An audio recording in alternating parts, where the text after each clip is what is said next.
ಆಗಮಿಸಿದಂತ ಎಲ್ಲ ನನ್ನ ಪತ್ರಕರ್ತ ಬಂಧುಗಳಿಗೂ ಹಾಗೂ ದೃಶ್ಯ ಮಾಧ್ಯಮದ ಮಿತ್ರರಿಗೂ ವೇದಿಕೆ ಮೇಲೆ ನಮ್ಮ ಭಾರತೀಯ ಕಿಸಾನ್ ಸಂಘದ ರಾಜ್ಯಾಧ್ಯಕ್ಷರಾದ BM ಕೊಟ್ರೆ ಇದ್ದಾರೆ. ಉತ್ತರ ಕರ್ನಾಟಕದ ಪ್ರಾಂತದ ಉಪಾಧ್ಯಕ್ಷರಾಗಿ ಮಲ್ಲನಗೌಡರು ಇದ್ದಾರೆ. ಅಕ್ಬರ್ ಮೊದೀನ್ ಸಾಬ್ ಖಾನಪುರ ಇಂಡಿಯಿಂದ ಬಂದಿದ್ದಾರೆ. ಹಾಗೆ ಬೆಳ್ಳೊಳ್ಳಿ ಸಾರು ಅವರು ಕನ್ನೂರಿನಿಂದ ಬಂದಿದ್ದಾರೆ. ಅವರೊಂದು ಬಿಜಾಪುರ ತಾಲೂಕಿನ ಕಾರ್ಯದರ್ಶಿ ಇದ್ದಾರೆ. ನಾನು ಗುರುನಾಥ್ ಶಂಕರ್ ಬಗಲಿ, ಭಾರತೀಯ ಕಿಸಾನ್ ಸಂಘದ ರಾಜ್ಯ ಕಾರ್ಯಕಾರಿಣಿ ಸದಸ್ಯರು. ಇವತ್ತಿನ ಪತ್ರಿಕಾಗೋಷ್ಠಿ ವಿಷಯ ಬಿಜಾಪುರ ಜಿಲ್ಲೆ ಸಮಗ್ರ ನೀರಾವರಿ ವಿಷಯ. ಶಾಸ್ತ್ರೀಜಿಯವರು 1960ನೇ ದಶಕನಾಗ ಒಳ್ಳೆ ಮನಸ್ಸಿನಿಂದ ಈ ಭಾಗಕ್ಕೆ ನೀರಾವರಿ ಆಗಬೇಕು ಅಂತ ಕಳಕಳಿಯಿಂದ ಡ್ಯಾಮ್ ಉದ್ಘಾಟನೆ ಮಾಡಿದರು. ಆ ಡ್ಯಾಮ್ ಕುಂಟುತ್ತಾ 2000 ಇಸ್ವಿ ತರ ಬಂತು. ಏನೋ ಪೂರ್ಣ ಆಯ್ತು. ಮುಂದೆ ಜಯತ್ ಪಟೇಲ್ರು ಅದು 734 TMC ನೀರ 2000ನೇ ಇಸ್ವಿ ಮೇ 31ಕ್ಕೆ ಬಚಾವ್ ಸ್ಕೀಮ್ ಪ್ರಕಾರ ಬಳಸ್ಕೋಬೇಕಾಗಿತ್ತು. ನಮಗೆ ಆಗ್ಲಿಲ್ಲ. ಈ ಎರಡನೇದು ಬ್ರಿಜೇಶ್ ಕುಮಾರ್ ವರದಿ ಬಂತು. ಆ ವರದಿಯಲ್ಲಿ ನಮ್ಗೆ ಒಂದಿಟ್ಟು ಸರ್ಪ್ಲಸ್ ವಾಟರ್ ಬಂತು. ಆ ಪ್ರಯುಕ್ತ ಎಲ್ಲ ನಮ್ಮ ನೀರಾವರಿ ಯೋಜನೆಗಳು ಆಗ್ತಾ ಇದಾವೆ. ಹೀಗಾಗಿ ಅನೇಕ ಸಲ ಹೋರಾಟ ಮಾಡಿದಾಗ ರಾಜ್ಯ ಸರ್ಕಾರ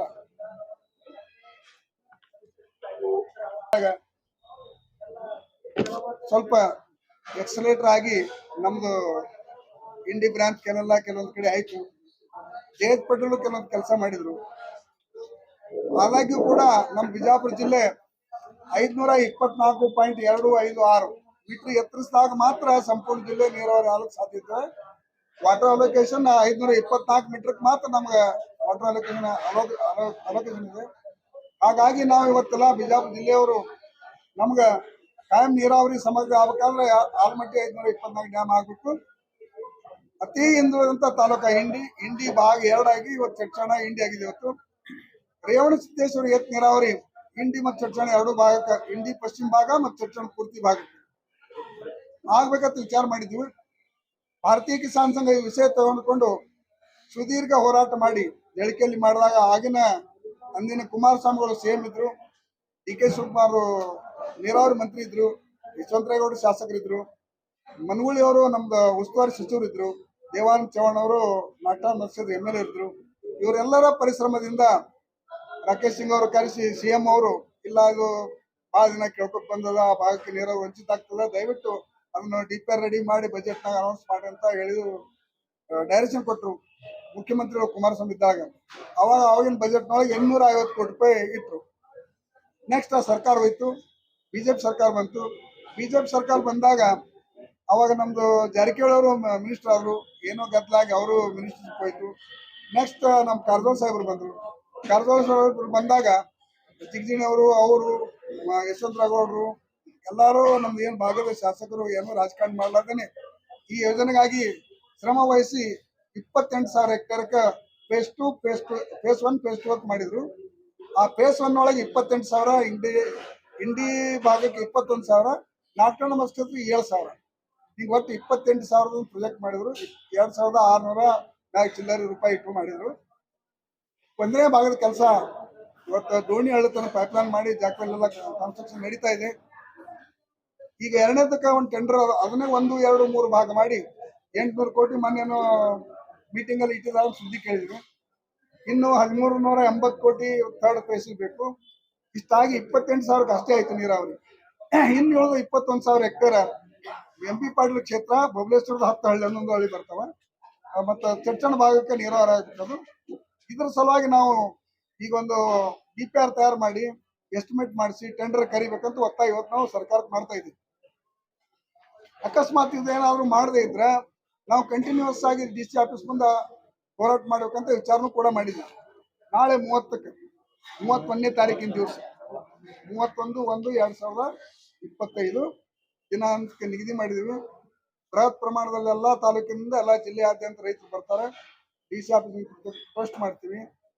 ಮತ್ತು ಅವ್ರು ಏನು ಪಾಸಿಟಿವ್ ರಿಯಾಕ್ಷನ್ ಇಲ್ಲ ಅಂದ್ರೆ ಅಲ್ಲಿಂದ ಧರಣಿ ಕಂಟಿನ್ಯೂ ಮಾಡ್ತೀವಿ. ಹಿಂಗೆ ನಮ್ದೆಲ್ಲ ರೈತರೆಲ್ಲ ಒಂದು ಒಕ್ಕೂಟ ಕಿಸಾನ್ ಸಂಘದ ನಿರ್ಣಯ ಆಗಿದೆ.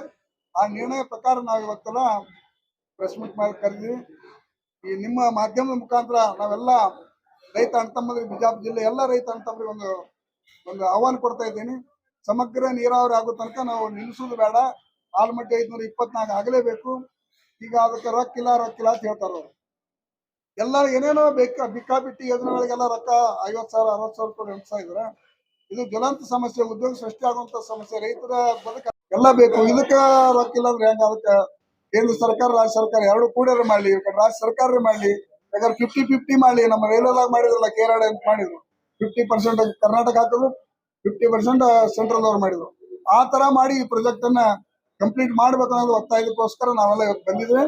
ಆ ಒತ್ತಾಯ ಕೂಡ ಮಾಡ್ತೀವಿ. ಅದಕ್ಕೆ ನಾವು ತಮ್ಮ ಮೂಲಕ ನಮ್ಮ ರೈತರಲ್ಲಿ ಒಂದು ಮನವಿ ಮಾಡ್ಕೊತಾ ಇದ್ದೀವಿ. ನಾಳೆ ನಡೆಯುವಂತ ಪ್ರೊಟೆಸ್ಟ್ ಅಲ್ಲಿ, ಪ್ರತಿಭಟನೆಯಲ್ಲಿ ಎಲ್ಲ ಜಿಲ್ಲೆಯ ಜನರು ಶಾಸನ ಸದಸ್ಯರಲ್ಲಿ ಭಾಗವಹಿಸಬೇಕಂತ ತಮ್ಮ ಮೂಲಕ ಎಲ್ಲರಿಗೂ ವಿಜ್ಞಾಪನೆ ಮಾಡ್ತಾರೆ.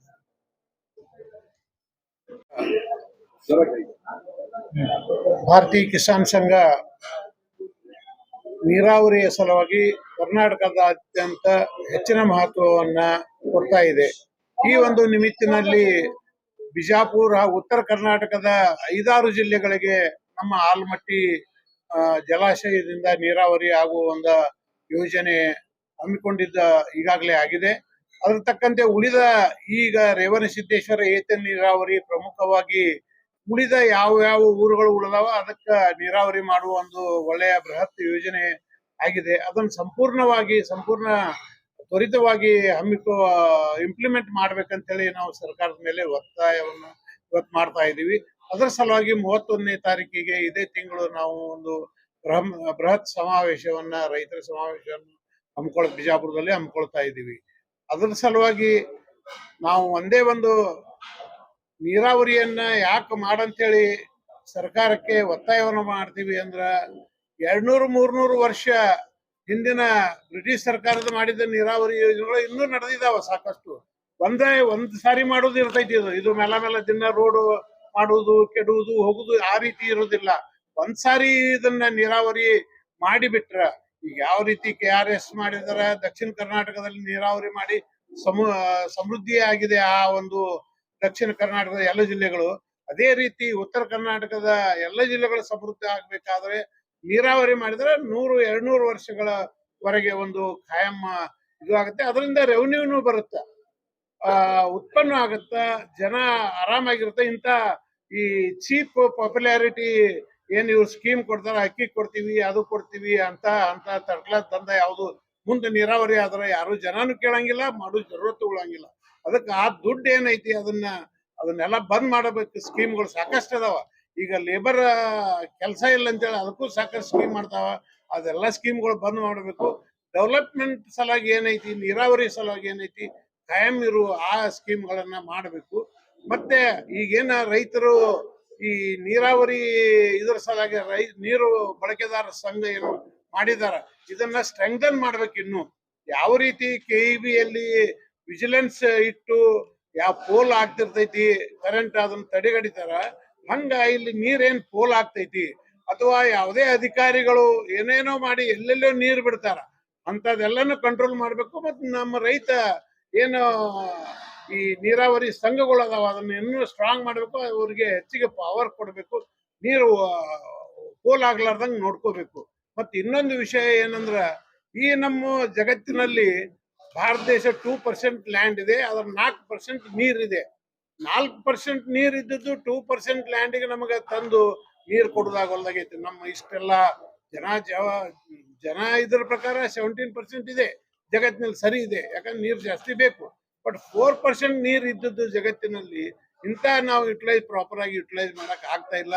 ಅದಕ್ಕ ಜನಪ್ರತಿನಿಧಿಗಳಿಗೆ ನಾನು ತಮ್ಮ ಮೂಲಕ ಅತ್ಯಂತ ಕಾಳಜಿ ಪೂರ್ವಕ ಕೇಳ್ಕೊಳ್ಳೋದು ಏನಂದ್ರೆ, ಎಲ್ಲಾ ಸ್ಕೀಮ್ಗಳು ಬಿಟ್ಟು ನೆಸಸರಿ ಇದ್ದು ಮಾಡ್ಲಿ.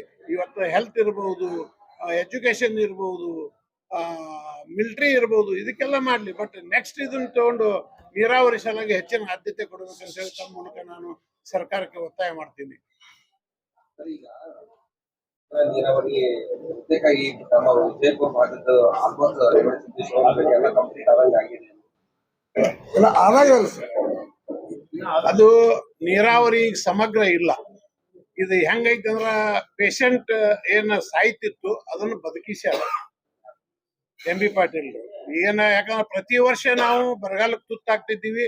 ದ್ರಾಕ್ಷಿ ಬೆಳೆ ಒಣಗ್ತಿತ್ತು, ನಂತರ ದಾಳಂಬರಿ ಬೆಳೆ ಒಣಗ್ತಿತ್ತು, ಬಾಳೆ ಎಲ್ಲ ಬೆಳೆಗಳು ಒಣಗಿ ಹೋಗ್ತಿದ್ವು. ಆದ್ರೆ ಈಗ ಯಾವುದೋ ಒಂದು ಗಿಡ ಒಣಗಲಾರ್ದಂಗ ಈಗ ಆಗಿದೆ. ಸಮಗ್ರ ನೀರಾವರಿ ಆಗಿಲ್ಲ. ಇನ್ನು ನೀರಾವರಿ ಮಾಡಬೇಕಾದದ್ದು ಕೆಲಸಗಳು ಬಹಳ ಅದಾವ. ಈಗ ಬರೀ ಹಳ್ಳಕ್ ತಂದು ಕೆರೆಗೆ ತಂದು ಬಿಟ್ಟಿದಾರ.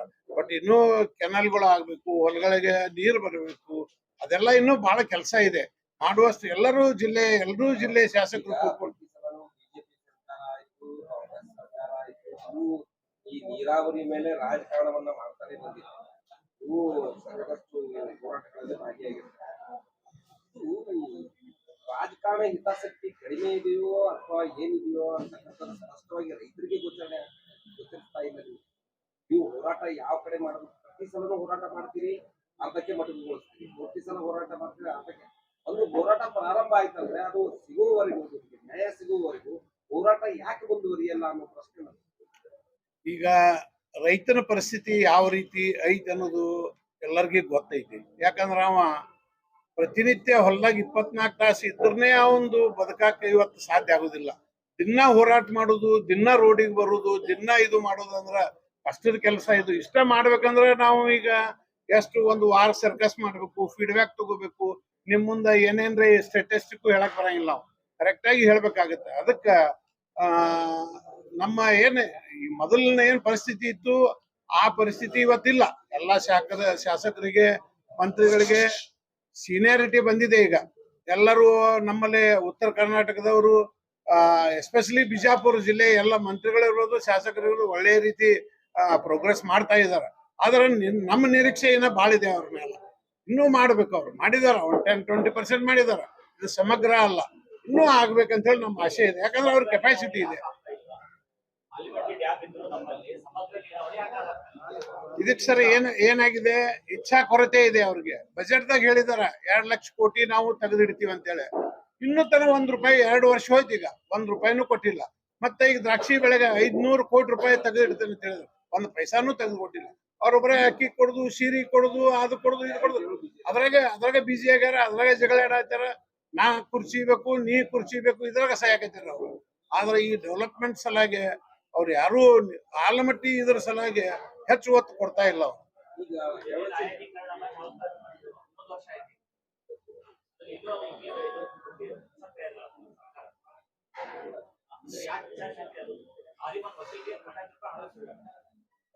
ಯಾವಾಗ್ರಿ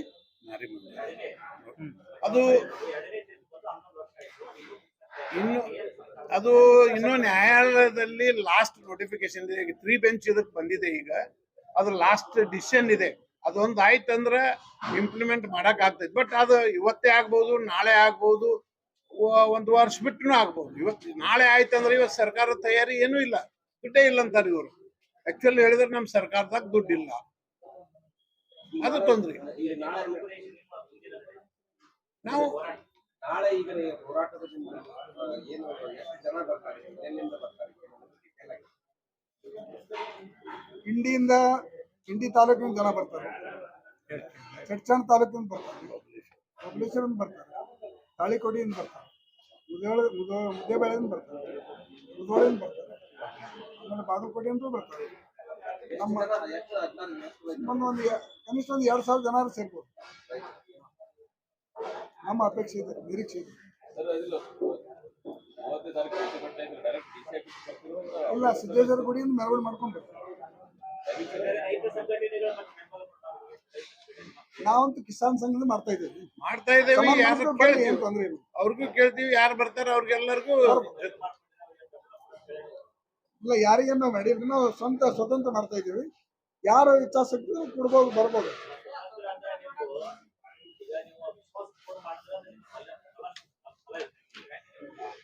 ಅಂದ್ರೆ ಹೆಂಗದ್ರಿ, ನಾವು ಸಮಾನ ಮನಸ್ಕರಿಗೆ ಕರೆ ಕೊಟ್ಟಿರ್ತೇವೆ. ಒಂದೊಂದು ಸಂಘಟನೆ ಒಳಗೆ 10-15 ಘಟಕಗಳಾಗ ಯಾರು ಏನೋ ನಮ್ಗೆ ಗೊತ್ತಾಗಲ್ಲ. ಇನ್ನು ಅದನ್ನ ಮೀಡಿಯಾದಾಗ ಮಾತಾಡೋದು ಅಪ್ರಸ್ತುತ ಅನಿಸ್ತದೆ. ಯಾಕಂದ್ರೆ ಅದು ಕಾಂಟ್ರವರ್ಸಿ ಆಗ್ತದೆ. ನಾವು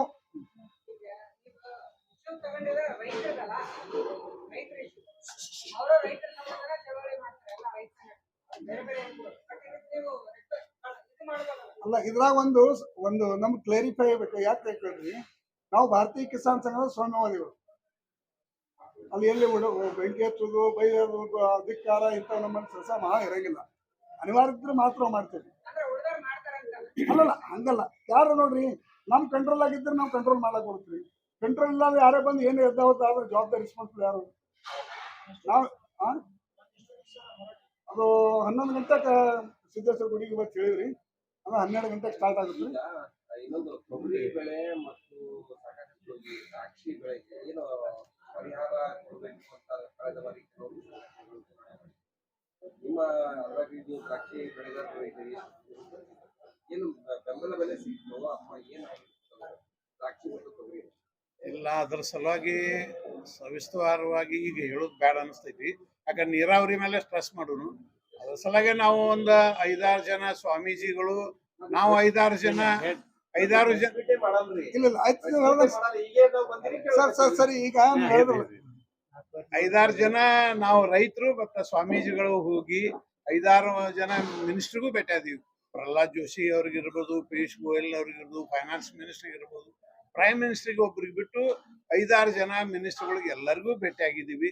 ನಮ್ಮ ಬೆಂಬಲ ಬೆಲೆ ಕೊಡ್ಬೇಕಂತೇಳಿ ಹೇಳಿದೀವಿ. ಮತ್ತು ಸೈಂಟಿಸ್ಟ್ಗಳ ಜೊತೆನೂ ಎಲ್ಲರ ಜೊತೆ ಮಾತಾಡಿದೀವಿ. ಮೊನ್ನೆ ಅಶೋಕ್ ದಳವಾಯಿ ಅವ್ರು ಬಂದಿದ್ರು, ಅವ್ರ ಜೊತೆನೂ ಅವರು ಬೆಲೆ ಆಯೋಗದ ಅವರೇ ಅಧ್ಯಕ್ಷರು ಇದಾರೆ ಈಗ, ಅವ್ರ ಜೊತೆನೂ ಮೀಟಿಂಗ್ ಮಾಡಿದೀವಿ.